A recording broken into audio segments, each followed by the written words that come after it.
the storm sewer work cut right through the groundwater table. All right. And the water seeped in through the walls of the trench. Had we not been constructing the storm sewer, no one would have been the wiser. Right, and you would have had an asphalt cap over it, and that would have satisfied DEQ in terms of, contamination getting anywhere. I just wanted to say, I remember when we were discussing this project in the first place and how important. Madam Chair's member of the committee, Paul Mather, Highway Division Administrator. I know we're behind on the agenda and there's several things I just offered to you. We can delay the item and come back next month with this one, or we can hurry through it. Kind of your choice.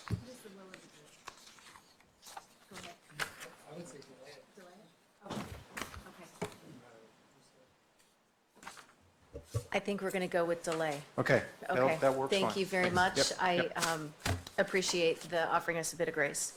So let's go on to Connect Oregon project amendment requests.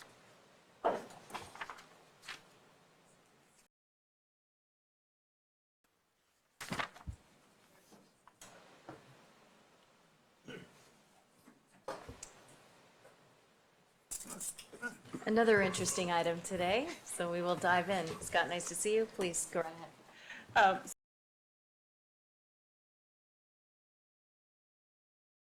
Information projects. And nice to see you all again as well. Thanks for the time today. We do have 3 projects. The first one I'll describe is the South Clackamas Transportation District Transit and Operations Center project. I'll preface, these are all Connect Oregon 6 projects that were approved in August by the Commission, and these 3 projects have scope changes that are requested, and they're before you today. So this first one with the Transit and Operations Center, this is a project in Molalla. Pull a line item from the original budget of $24,000 that was for covered bus parking, which was in part of the original project scope. They'd like to apply that $24,000 to the Transit and Operations Center building, as they've encountered some increased costs associated with the construction of that building. And as that building is really the crux of that project, the main point of emphasis for that effort really is to provide a formal and permanent location for the transit district's operations as it's currently run out of the general manager's home. And so this is why this building is really important. And so the main change is that $24,000. They would not, in the revised scope, construct the covered bus parking, and instead roll that line item into the cost of the Transit and Operations Center. The second project. Do you guys have any? We may want to take them individually. I think that take them probably, in- oh, if sure. you don't mind. So Yes. do we have questions or comments on the first proposed change? I think this one is simple, and I. Okay, it does feel a little. Madam Chair, I move to approve the scope change for the South Clackamas Transportation District Transit and Operations Center project. Okay, further discussion? All those in favor? Aye. Aye. Motion carries. Okay, please. Okay, the second project that I'll describe, I guess is listed on the agenda, is the Rogue Valley Terminal Railroad, Western Emulsions, Boise Cascade, 286,000 pound track upgrades project. This is a project in Southern Oregon. Some of you may have more familiarity with it than others. That is really focused on track switches, track switch replacement, and the original scope included 3 track switches to replace, and as well as behind the revision and the reduced applicant communications back in October, November timeframe really was threefold. The first was the cost of the track switches really increased quite a bit, over 100% from the time that they submitted their application. Their estimate was, a recent bid estimate had a cost per switch of about the Rogue Valley Terminal Railroad had less revenue than projected for 2016, which impacted their ability to provide match for the original scope of the project. And then thirdly, there was some misinterpretation or misunderstanding of the process of the Connect Oregon grant program, where the applicant understood that they might be able to receive the grant funding and apply it towards the costs of the work without showing proof of expenditures, and that was creating a challenge for them to be able to follow through on the original scope. So I think with that, I'd open it up to questions. Reduction in, we're going the opposite direction, but Well, and I've asked a bunch of follow-up questions. I really appreciate all of you getting back to me. This project now, to me, seems totally different than originally proposed. So it's one switch and it looks like a bunch of wood ties. And wood ties, hopefully, I know that we had past projects with wood ties where now you have to buy brand new rather than buying old ones, so I don't know if we're going to run into a cost overrun. But that said, this project to me is so different, which is why I asked for some of the background, that it doesn't even seem to be the same project. And the only thing that still has me going is you guys had gone back to the original group and said, hey, it's a totally different project, would you still score it as highly? And all but one said yes. So I guess with that, because I don't know the Connect Oregon program as well as you do, of course, and I'm glad you know that, that's the only redeeming quality here is if that's truly what Connect Oregon wants to spend their money on and it's less than the original, who am I to say no? But it is totally different project. I really appreciate you giving me all the background, just because this one to me was very weird when I read it twice, 3 times. And the Thank you reason- very much. Sorry. The reason it comes to us is for that very reason, because we have a very competitive process. It is really the vetting of the projects, making sure that when we get to the approval process, that we are remaining, keeping the integrity of the process of the project that actually came through the process. So you're exactly spot on as to the reason why this is in front of us, and I think that's a consideration. Is it too much for us to feel comfortable that it makes sense to go ahead and say we would remain committed to this particular project? So other thoughts? Well, I do share those concerns. I don't really remember now all the benefits that were to come from this project. Obviously, one was to be able to transport heavier rail cars on this line, and now that won't be possible. What were the other benefits that were, what were the follow-on benefits that were to come from that now we won't see if we go ahead with this?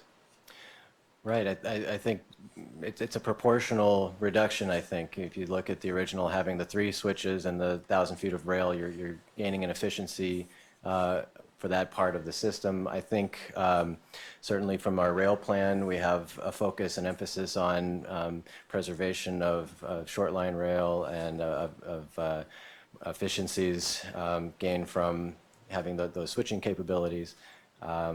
And certainly from the heavier rail. So you're reducing the impact in some ways.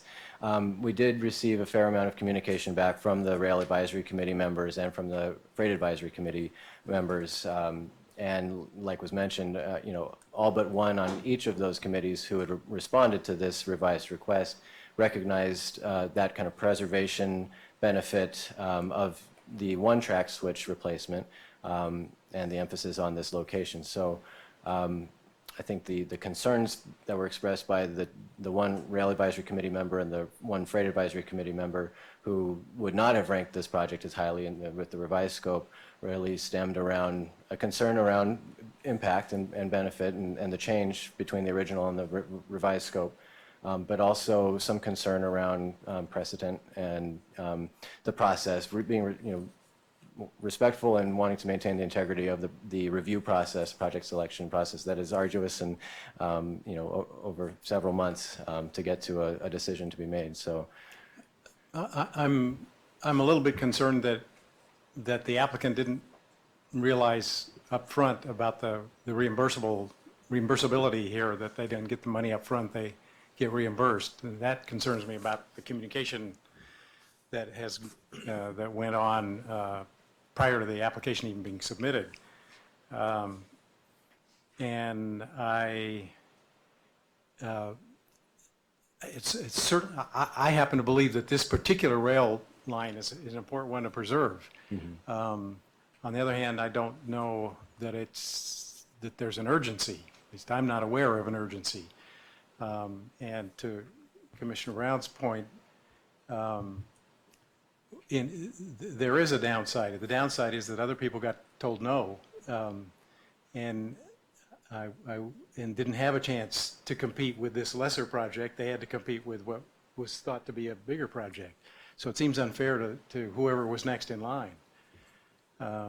So I guess I lean a little bit towards this round of Connect Oregon rather than Connect Oregon.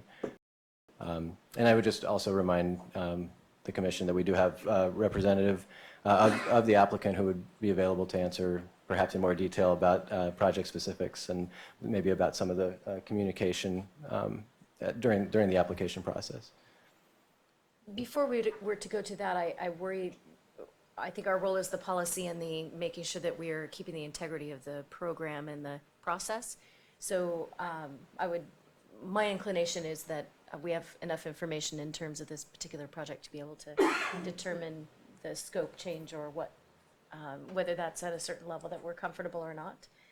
But I would leave it to members if you feel like you would like to hear from the applicant. I personally have a good grasp of what's going on, and I would concur with Commissioner Lohman that, given the situation where we're standing right now as a organization as a whole, I think it makes more sense that we go through a standardized process, which will enable them to compete with other participants that are essentially on the same bandwidth, just because it just opens up ambiguity and suspicion and pessimism about the process in which we do utilize. Commissioner? Nope. Are we going to take an action here, or? It is open. I would welcome a motion if we feel like we're ready. I would move that we approve the request to change the scope of the Connect Oregon project for track upgrades for the Rogue Valley Terminal Railroad. Okay. Further discussion? Okay, we may need to do a roll call. Back and look from a process standpoint at that. Okay, So, and I defer to you on that. So if we feel like we don't, like we want to look at it and make sure we have a uniformly applicable process, and that if it's a major scope change, that maybe it should go through as an entirely new project, and the previously approved one should be withdrawn. I'm open to those considerations. So I don't want to make the motion and feel like we're railroading it ahead. But anyway, okay, so if there's a consensus that this needs to be deferred and further discussed, I will withdraw the motion. okay. So I will open it for discussion, and if there is support for tabling, then I would like to know that now. Well, and the only reason that I would agree with moving this forward is that all but one of the members, they went back and did due diligence in checking with that. So I am okay with moving this one forward, although I had the same reaction initially as Commissioner Lohman and Commissioner Simpson. I would probably question what on the scoring criteria, how much of it was weighted based on this 110-pound track.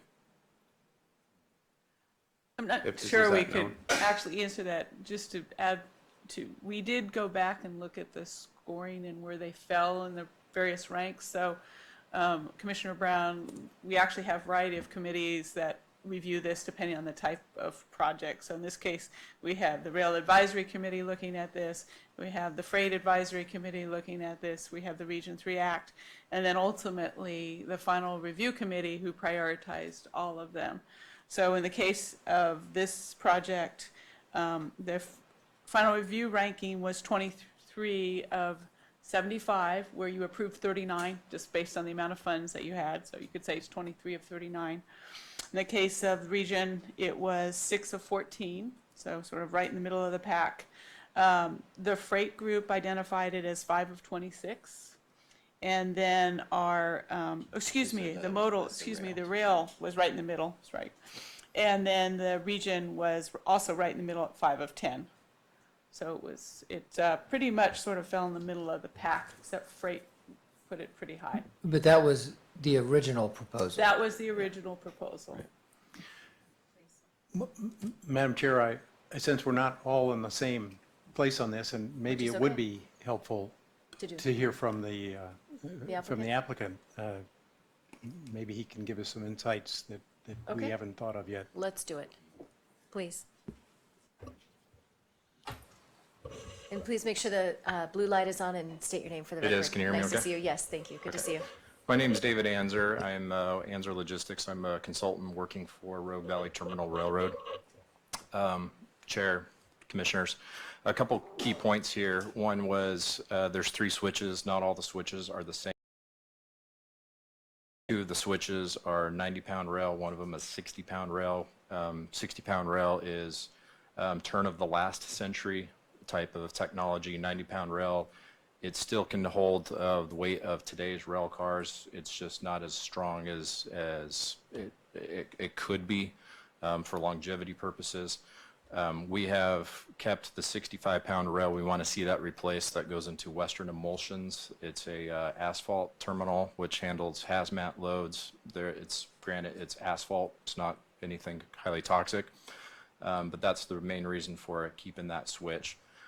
We also wanted to keep the ties in there because this is coming onto a sharp curve. The other 2 switches that are 90 pounds serve Boise Cascade. Those switches are, for longevity purposes and keeping the railroad and reducing maintenance in the long run. This is a small business. It is 4 to 5 employees. The revenue is about $350,000, $400,000.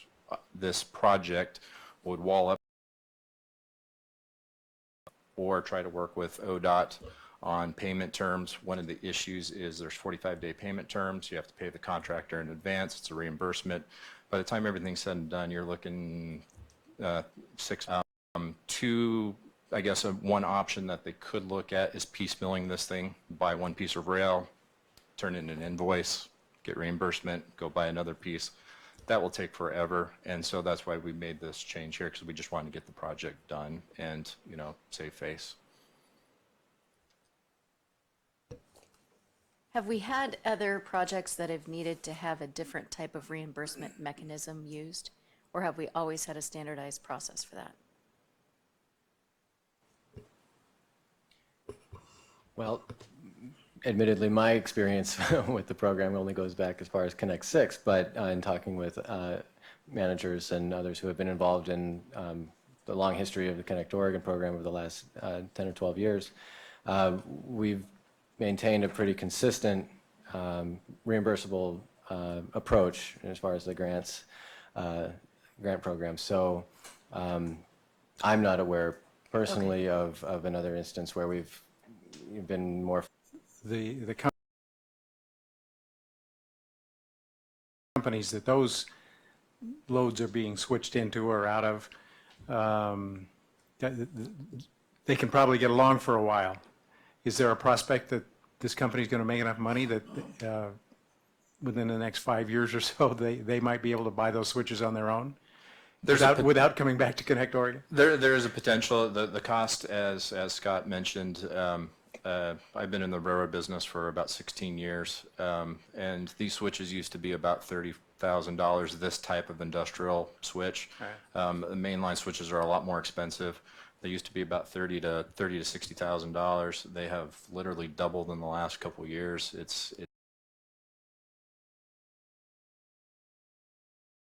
But fortunately, we budgeted enough in there to cover that. But yes, it is a factor to consider going forward. And the two switches that we're talking about that were removed, they are a bigger weight. They're a 90-pound switch, which is arcane in today's modern standards. But compared to a 60-pound switch, they can survive for a little bit longer. And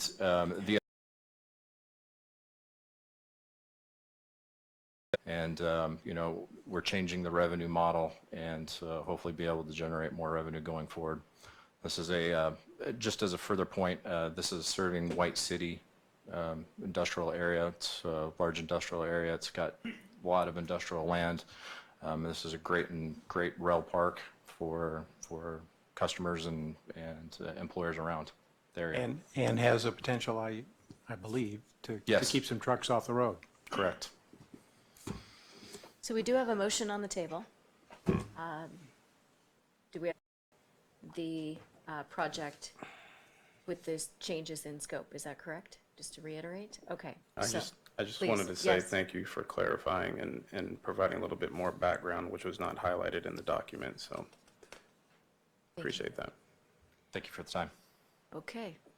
All those in favor? Aye. Aye. Aye. Anyone opposed? That was Okay. an aye. Okay. It was a bit reluctant. So the third project in question is the Baker City, City of Baker City's municipal airport apron reconstruction and jet fuel expansion project. This project, the original scope contained two apron reconstruction elements. One was the general aviation apron, the second being the south apron reconstruction portion of the project.